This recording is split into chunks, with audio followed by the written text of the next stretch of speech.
అండి పీకేసుకోవాలి.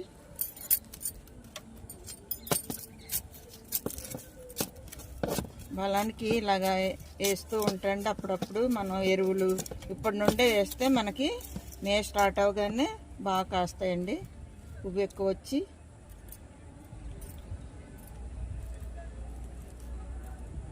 అప్పుడు వెంటనే బలానికి వేస్తే మనకి కాయవండి, ఇప్పటి నుండే వేసుకోవాలి. ఇక్కడ ఒక 4 వేస్తున్నాను చూడండి. ఈ మొక్కలకి, ఈ 2 మొక్కలు ఈ మొక్కకి అందుతుంది అన్నమాట. మనకు అన్నిటికన్నా బనానా బాగా పనిచేస్తుందండి. నేను ఎప్పుడు అయ్యే వేస్తాను, అలాగే ఇక్కడ ఒకటి వేస్తాను.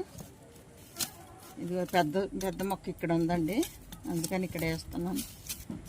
చూసారా, పిచ్చి మొక్కలు, గడ్డి ఇలాంటివన్నీ తీసేసుకుంటే మనం